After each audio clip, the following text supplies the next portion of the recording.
Bagaimana Mahkamah Partai menyikapi persoalan ini? Apakah Gibran pernah dipanggil untuk berbicara secara langsung bagaimana sikap dia manuver ke Golkar dan lain-lain? Kalau sebelumnya kan pernah diajak ngomong Mbak Puan juga gitu. Kalau sekarang ya kan sudah mengambil sikap yang berbeda, ya nggak mungkin lagi dong partai memanggil ya. Iya kan? Ya gitu. Sebelumnya kan pernah dong ngobrol baik ke DPP maupun pertemuan antara Mbak Puan bersama Mas Gibran gitu loh. Pak Hasto juga ngomong tuh Bang soal katanya partai sebelah, koalisi sebelah tuh mendukung Gibran karena dipegang kartu trafnya gitu. Itu seperti apa sih Mas? Oh, saya nggak tahu, tanya aja. Tapi kalau kita lihat semua rangkaian pembicaraan dari 2021, 2022 ya sampai kemudian dengan putusan MK itu kan ada upaya ya skenario besar untuk melanggengkan kekuasaan. Skenario 3 periode, setengah periode penundaan pemilu. Kemudian menciptakan calon boneka seperti yang pernah saya sampaikan itu. Dan ini terkonfirmasi dengan putusan MK. Nah, jadi ya, ini putusan MK bukan putusan yang berdiri sendiri, tapi adalah upaya bagian dari desain besar politik pelanggengan kekuasaan. Itu skenario-nya.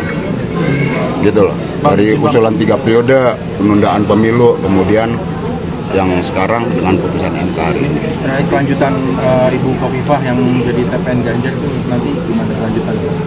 Apa? Ibu Khofifah yang merapat ke Ganjar itu kelanjutannya gimana? Ya, kayak di TPN itu. Bang, mengenai besok Bang sidang MK Bang, tanggapannya Bang?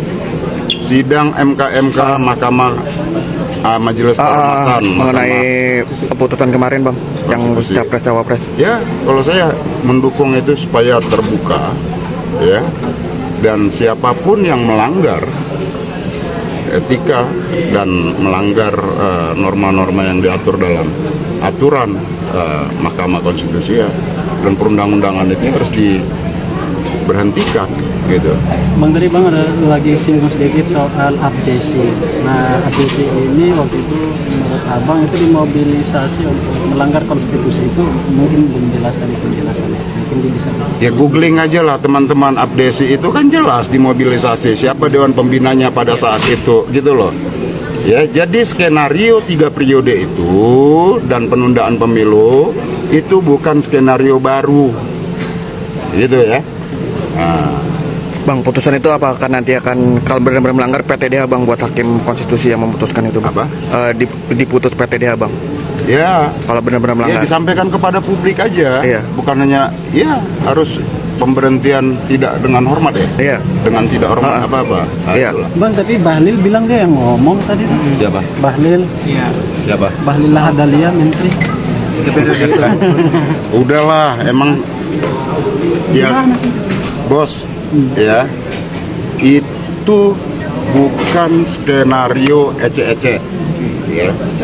Kita kan tahu posisi Pak Bahlil itu bukan aktor utama dalam politik kita. Bang, terkait Bahwa dia menteri iya gitu loh, tapi bukan aktor utama dalam skenario ini. Bang, terkait dengan Gibran kan mengeluarkan berbagai program KIS lansia dan juga dana abadi pesantren yang bahkan itu sebenarnya sudah ada dalam KIS program Jokowi yang sekarang. Tanggapannya dari PDIP seperti apa, Bang? Kan sudah dikonfirmasi oleh Menteri Keuangan. Saya rasa nggak ada sesuatu yang baru ya, nggak ada sesuatu yang baru kecuali saya ada di sini. Bang, terkait pembangkangan politik Gibran yang dikatakan Mas Hasto, bagaimana tanggapannya Mas? Pembangkangan politik atas putusan MK. Ya kan sudah jelas kalau PDI Perjuangan memutuskan itu calon presidennya adalah Pak Ganjar dan Prof Mahfud. Nah, di luar keputusan itu ya membangkang. Nunggu apa lagi sih Bang? Kalau nggak dipecat secara resmi Bang, PDIP Bang, mungkin ya publik mempertanyakan keputusan PDIP Bang ya nggak? Saya sudah sampaikan, anggaran dasar anggaran rumah tangga PDI Perjuangan itu mengatur kalau kader yang tidak ikut putusan partai otomatis dia sudah bukan lagi menjadi bagian legitimasinya apa bang? Partai ada diatur dalam ADART itu PDI Perjuangan ya, minimum sanksi dan maksimum sanksi. Jenis informasinya ada yang tertutup langsung disampaikan kepada kader dan ada yang dipublish. Berarti ini tertutup bang? Putusan? Ya. Oke. Ya. Bang, terkait dengan pertemuan Pak Prabowo sama Bu Mega, kata Mas Hasto ada pertemuan tanggal 5 Oktober. Nah itu apa hasilnya sih Mas? Atau tertutup? Nggak tahu saya hasilnya apa ya. 5 Oktober lalu ya. Nggak tahu. Berarti bang, mengenai putusan tertutup itu berarti artinya Pak Gibran udah keluar dari PDIP bang? Apa? Putusan tadi yang tertutup itu, apakah Mas Gibran udah keluar? Ya kalau nggak ikut, nggak usah ditanya-tanya Oke. lagi lah. Maksud saya itu kalau sudah nggak ikut putusan partai, berarti dia terima, udah. Oke, siap. Ya gitulah. Siap bang. Bang, kemarin Bang Bas juga sempat menyampaikan bahwa menunggu Gibran mengembalikan KTA ke PDIP. Menunggunya sampai kapan nih, Bang? Ya kalau dia nganter ya syukur, nggak nganter juga nggak apa-apa. Ada tenggat waktu mungkin yang diberikan oleh PDIP? Sampai kapan? Enggak lah, KTA itu sama aja kan. Seperti umpama teman-teman kartu jurnalis sudah nggak ingin di salah satu media A, ya kan? Kan bisa dikembalikan, bisa tidak, bisa dikoleksi kan gitu. Tapi intinya sudah resign dari perusahaan media A, kan gitu kan? Bisa aja, bisa begitu. Jadi simpel aja. Kemarin sempat alasannya karena untuk etika politik gitu yang ditunggu oleh PDIP. Ya persoalannya masih ada etika nggak? Iya kan? Nggak ada etika dia. Apa? Etika ya. Saya nggak katakan itu. Dalam politik itu penting etika dan adab. Karena politik itu bukan sekedar jabatan, bukan sekedar kekuasaan. Bahwa politik itu adalah peneguhan sikap, etik, dan keadaban. Maka pergerakan politik itu harus dimuarakan pada membangun keadaban, bukan sekedar jabatan dan kekuasaan. Apalagi kekuasaan dan jabatan dengan menabrak-nabrak aturan, itu nggak benar.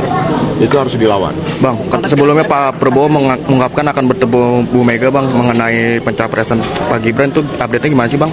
Apakah ada jalinan itu bang, komunikasi Prabowo akan bertemu Bu Mega? Ya, nggak tahu. Nggak tahu. Berarti belum ada update-annya bang ya? Belum. Terkait penunjukan menteri-menteri yang punya arah dukungan ke Prabowo seperti itu pendapat PDI. Kenapa tuh? Apa? Penunjukan menteri terakhir ini yang mengarah ke Prabowo dukungan, ada tanggapan nggak? Setiap orang, setiap warga negara ya, boleh memiliki preferensi mau dukung siapapun. Tapi menggunakan instrumen kekuasaan negara untuk mendukung itu tidak boleh. Itu pelanggaran serius. Soeharto tumbang karena menggunakan tangan-tangan kekuasaan untuk memenangkan partainya pada saat itu. Ya. Dan 97 Pak Harto dilantik, 98 rakyat bergerak dan tumbang. Jadi ya, kita harus jaga pemilu ini dari potensi-potensi kecurangan dengan menggunakan instrumen kekuasaan. Biarkan ini pemilu berlangsung jujur, adil, dan fair. Karena ini adalah ranah kedaulatan rakyat, bukan kedaulatan penguasa. Gitu. Pemilu itu harus diselenggarakan secara fair. KPU itu adalah orang independen, maka tidak boleh ada intervensi apapun, apalagi kepada rakyat tadi. Ya. Bang, soal Mas Ganjar mau gait Mbak Kofifa bagian dari TPN, tanggapannya gimana? Ya, alhamdulillah.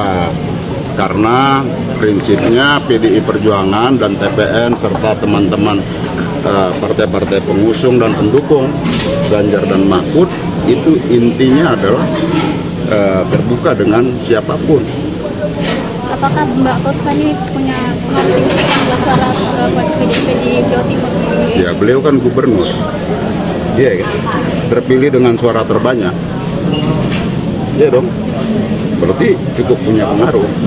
Kalau misalnya Mbak Kofifa nggak memilih ke koalisi PDIP, kira-kira PDIP menginisiasi garapan suara di Jawa Timur seperti apa? Ya, kita tetap fokus konsen semua wilayah kita garap. Seluruh Jawa maupun luar Jawa. Gitu ya. Oke ya.